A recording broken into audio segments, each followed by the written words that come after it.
Welcome sa Dries TV. Kung interesado ka sa ganitong news, huwag kalimutang isubscribe ang ating YouTube channel. Maraming salamat! Welcome back again sa ating YouTube channel mga kakimpaw, and sa update natin ito ang pag-uusapan natin ay tungkol kina Kim and syempre kay Paolo Abilino. Tungkol ito sa naging live ni Sir EJ sa kanyang account kahapon. Meron po kasing pinagtapat si Sir EJ tungkol sa love life ni Kim Chiu na kung saan ay kinadisappoint ng marami. Ngayon, lilinawin po natin yan at ano nga ba yung pinagtapat ni Sir EJ tungkol kay Kim and kay Paolo na kung saan ay makakaapekto sa kanilang mga karera. Bago natin pag-usapan yan, narito muna ang ilang mga kaganapan sa mundo ng social media. Trending at viral ngayon ang hashtag Paolo Abilino na merong 20.9k na posts. And syempre, ang Kimi na merong 10.9k na posts. Trending sila parehas ngayon sa mundo ng social media. Nagsabay-sabay po kasi mga kakimpaw ang mga isyong kinakaharap ngayon ni Kim Chiu. Una na dyan, yung pagsampa niya po ng kaso laban sa kanyang ate dahil yan sa mga discrepancies na natuklasan po ng kanyang legal team. Sa naunang update natin, ayon po kay Jesus Palsis, nasa 100 million di umano yung nawala kay Chinita Princess. Pero ayon sa mga nababasa pa natin sa mundo ng social media, may nagsasabi na hindi lang daw 100 million, kundi 300 million di umano. So ito na po yung pinaghirapan ni Chinita Princess sa loob ng ilang taon niya po dito sa showbiz industry. Imagine kung may katotohanan nga po mga kakimpaw na 300 million ang nawala kay Kim Chiu. Ibig sabihin sina Ed, nilubos-lubos yung mga pera pong nakatago ni Chinita Princess.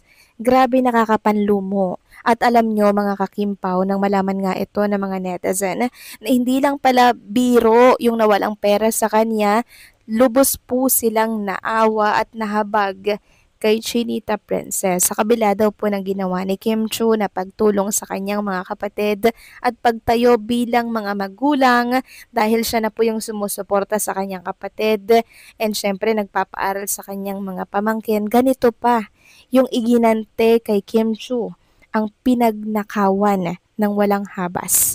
Nakakaawang Kim Chiu, kaya naman bumaha po mga kakimpaw sa mundo ng social media ang mensahe ng mga fans na nagmamahal po sa kanya. Sabi nga dito sa ating nabasa sa X, to the person who never fails to make our Kimi smile, to the one who makes her feel safe and seen and deeply loved, thank you for listening to every worry she carries, for holding her heart gently on the days it feels too heavy, and for helping her rise again when life tries to break her down.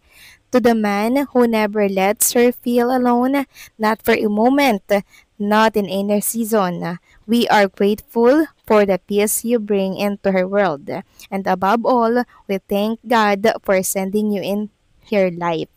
Right at the moment, she needed someone steady, kind, and strong enough to love her the way she deserves.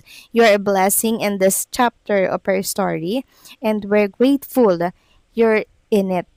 So para po yan sa lalaki po at sa mga tao na nakatayo at nananatiling nakasuporta kay Chinita Princess sa kabila po ng lahat ng ito. Ngayon kayo kailangan ni Kim Chiu dahil pinipilit po ni Kim Chiu maging matatag at maging malakas sa harap ng marami. Pero sa likod ng kamera, alam natin na umiiyak siya at nahihirapan siya sa mga desisyon na ginawa niya po kahapon dahil still kapatid niya pa rin naman po si Ate Lakam, pero kailangan niya pong gawin ang tama dahil pangalan po ni Kim Chiu ang nakataya dito.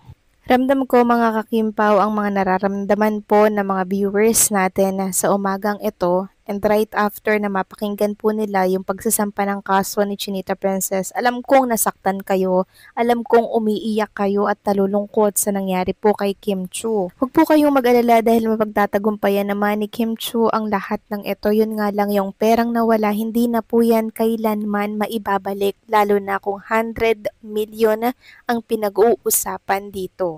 Samantalang next topic naman tayo, pag-usapan natin mga kakimpaw ang tungkol nga dito sa naging live po ni Sir Eric John Salud kagabi.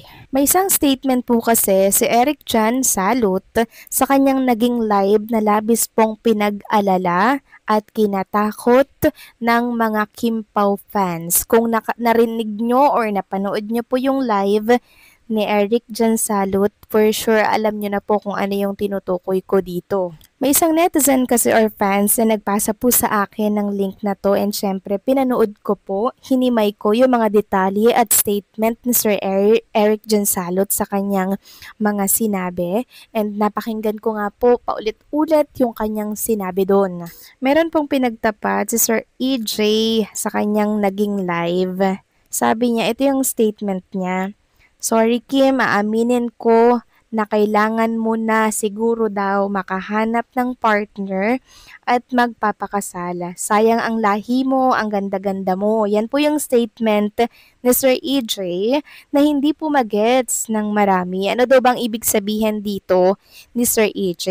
Parang sa statement na to ni Sir EJ sa kanyang naging live na pagkukumpirma na wala daw partner si Chinita Princess, na si Kim and Paula Abilino lang daw ay mag-love team. No, yan po yung mga nababasa natin sa comment section ng sabihin po yan ni Sir EJ.